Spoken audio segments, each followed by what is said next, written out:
Lindsay. I'm on the events team here at the Ivy, and I'm delighted to welcome you to the launch of Clare Banks' debut poetry collection, Notes on Endings.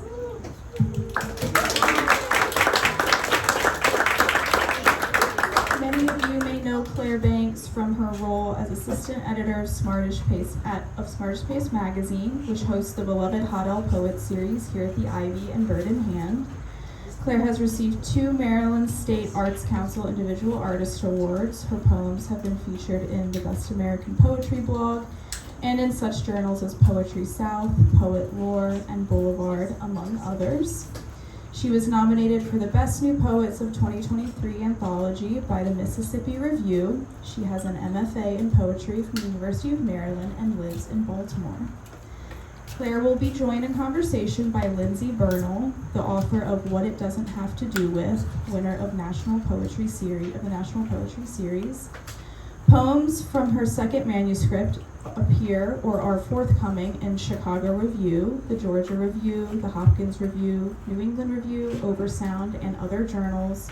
She coordinates the M.F.A. program in creative writing at the University of Maryland, where she also co-directs the Writers Here and Now reading series and teaches undergrad poetry workshops and courses on poetics. We're honored to send Notes on Endings into the world this way, and I want to thank you for spending your Saturday afternoon with us. We have refreshments and books for sale. I'm sure the authors will be happy to sign afterwards. Please join me in giving our guest a warm welcome.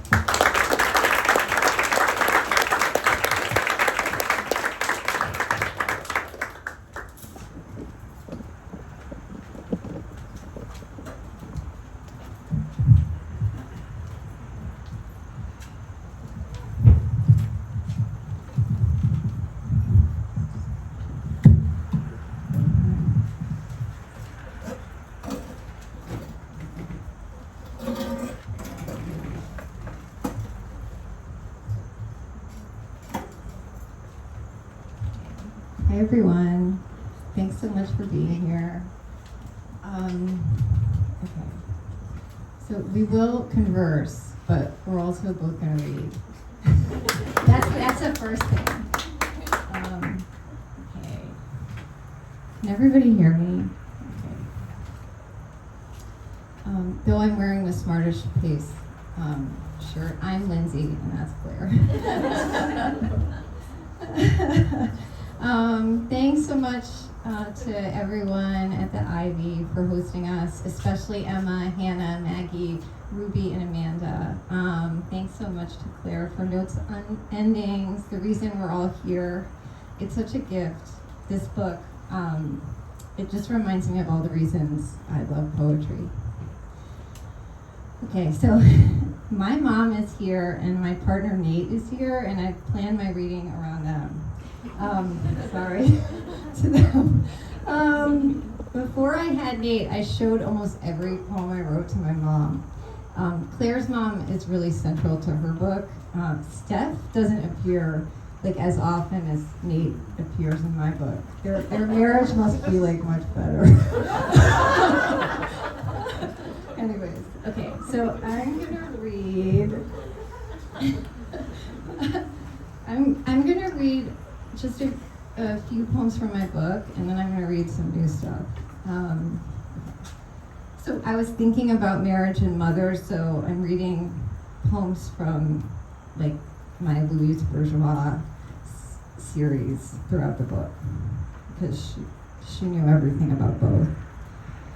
Femme Maison, after Louise Bourgeois. Head in a whole leaky house, bought at auction.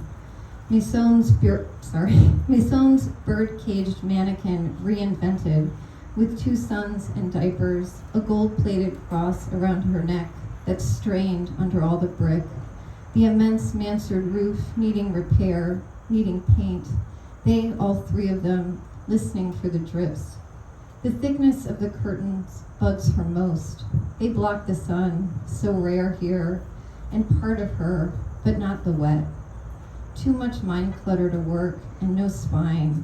Her mother's voice now entering her head, house. What makes her tragic, self-defeating, to her own children even, is that she doesn't know she's exposed, half naked, She's caught hiding, but doesn't know from what.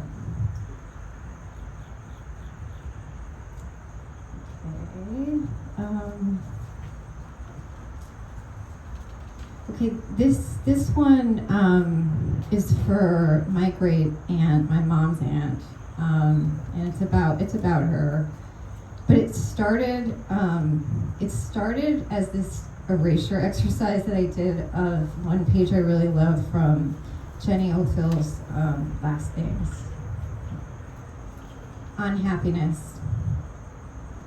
Before I was born, my father went away and forgot me. When I was old enough, my mother let me fold clothes. Sock puppets over my hands, talking to me, objects I could scold. No, no, no.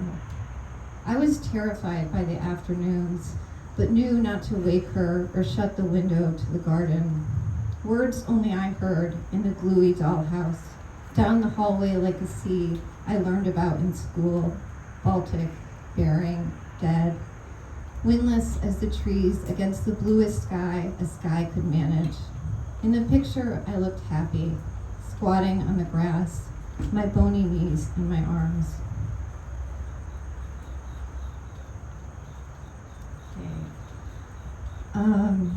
This one steals a little bit from Frost. On gardening in Gishiwili.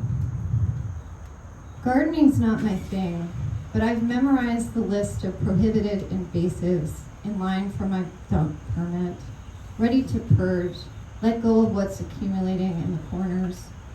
Maybe I'll downsize, relocate to a houseboat moored in a Piscataqua, to stand right there in the middle of the river and see my face from the other side, in both places at once or nowhere, like the blues singer bellowing through my headphones about motherlessness, or my own mother insisting, no, I don't know a loss that looming, that primal, as the snow blanketed our car, and I hoped the woods abutting her childhood home would fill up with it, swallow us, the wood she hid inside, hand-pulling tree of heaven from the stone wall before the plant could seed, then digging up the terrible roots.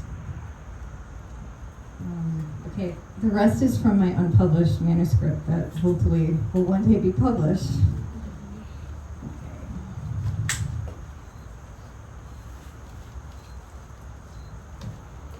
Okay, this is sort of like an embarrassing poem that I worked on for so long, and it's I was like, this is gonna be a really long poem. It's gonna be a lyric essay, and it's this long. It's in prose, but it's about Madonna and the best day of school I ever had. Like a prayer, like a poem. We missed dodgeball for it. We're shuffled from gym across the snowy parking lot into the manse to collectively witness and reflect on this display of sacrilege, blasphemy, supervised by Sister Kathleen, our irascible guidance counselor, who had just revealed to my mom my hypochondria. For months, I'd taken refuge from Lang Arts in Nurse Reddington's office, complaining of dry eye, growing pains, nausea, headaches, my mystic impulse peaking in 3rd grade. Maybe the TV was in Magnavox perfect view. The video begins almost black and white, assault noir, but shifts to full color at the chorus inside a church, inside a dream. No end and no beginning. A suppliant brunette Madonna falling out of the sky into the arms of a choir leader, then released back into her vision, her maroon negligee clinging to her, the crucifix around her neck nestled in her creamy white cleavage. When she really starts to get down, to dance the dance I try to recreate later in my bedroom, she's in Golgotha, the crosses behind her inflamed, encroaching. I drooled at the screen, my whole body aching toward it. I wanted her to visit my school, to teach us the choreography, her skincare regimen, to ask her if she preferred Pepsi or Coke, if she too fantasized about Jesus, half naked, long-haired, mysterious. Ask her why we must choose between God and sex, why only some saints are incorruptible. I wanted to ask her, and I wanted to be her. Who wouldn't resurrect the Good Samaritan by kissing his feet, his tears, his open mouth, and who wouldn't cut herself, stigmata by chef's knife, after such ecstasy? I grew up in Rochester, New York, and this is a Rochester poem, and I feel like this rainy, dreary, gray weather is like part of my imagination. Irondequoit Confession. I've never swum in Lake Ontario, just watched it glisten and foam from the Jackrabbit roller coaster, gripping my best friend's arm. The same girl I'd pretend not to see, abandoned, one Boone's Farm night in high school. She was crouched all alone by the reservoir, around which, by day, we did repeats.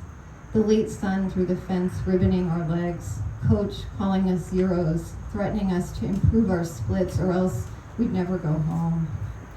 We ran to the point of pissing and shitting ourselves, fearing little, wet pavement, a too steep downhill. When I found out she'd done it with some JV attack man, I gossiped, feeding the free period rumor mill, in awe of her, as provincial as I was cruel. For decades, she's drifted through my dreams, slightly out of focus, glowing from within, like moon lilies and the moon itself, more separate than Larkin's, the ghost of my guilt, in an unrecognizable room at the edge of the polluted lake. This is a poem about a painting by Joan Mitchell, and when I first got to Baltimore, the Joan Mitchell exhibition was here, and Claire and Stuck were there at the opening. Anyways, this is a painting that wasn't in the exhibit, but it's at the Phillips Collection in DC, and it's sort of about her tumultuous time in Paris and her relationship with Mike Goldberg. August, Rue de Guerre. Say you're walking in circles in soggy espadrilles, your raincoat with a broken zipper insufficient against this weather, its inconvenience. Rain in summer seems a kind of disaster, Bowen writes years earlier. Matted down hair, translucent garments, your face a mess. Mount Parnasse, to which you fled twice at your analyst's urging, blotted out, as strange as Stephen's hemlock, emptied of everyone but the New Yorkers. No, it's not a happy day at the market. Your love feeding you blackberries from his bluish hands. Your love's in Rockland State. Your love's evasion's killing you. You're pregnant until you're not pregnant. Inconsolable in a drop-cloth hotel room, prolonging the period before painting, looking out windows, looking in. Okay, I just have two more poems. This has Baltimore in it, and it's for Stanley Plumley, who was our teacher. Both Claire and I worked with him, and his collected is recently out, so y'all should read it. Elegy Landscape. No matter where I am, everywhere avoiding solitude, the clouds are constables. I'm irritable, waiting for what's next. Sex, a drink I shouldn't have, a jog through Wyman Park. You were calmest at the desk, content inside your mind, done by dull external afternoon, egg salad, teaching, emailing Jill, a revision that seemed small, but wasn't. I keep writing about whales and failing, in this painting by Celia Paul, who loves Constable too, lived for a while near Devon, which is why the ocean, if it's ocean, means something. Why I record water on my phone obsessively to listen to later. Does it make me more patient? Does it even make me see the sea swallowing the river at high tide, the thawing falls, or that swimming hole I dove into from a cliff after terrifying weather? The sky, almost relaxing, looked just like cloud study, stormy sunset, removed from view at the National Gallery. I don't want to forget the sound of the water, your voice, the ephemeral, more ephemeral, sharper before it's lost. Okay. The final poem is a sonnet. It's it's sort of a sonnet. It mostly ends iamically, like the lines end iamically, and it's for Nate, and it's about my mother-in-law who I never met. She died when Nate was just graduating college. Sonnet, ending in the train seat. When your mother died from an experiment, you awoke to the answering machine. The regular fog through your attic dormer on Marcy Street, beyond Strawberry Bank, the snowy egret readying for winter. Your relationship with Lorraine couldn't last, nor could your stalled life drumming, IDing trees. After the funeral, the auction, a plane to London, Dublin, Stromboli, not in that order. Her absence gathering around the outline of you, almost visible. Penniless, you slept hidden inside a laundromat, a deconsecrated cathedral, camped near an active volcano, breathing in ash. Thanks so much. I can't wait to hear Claire.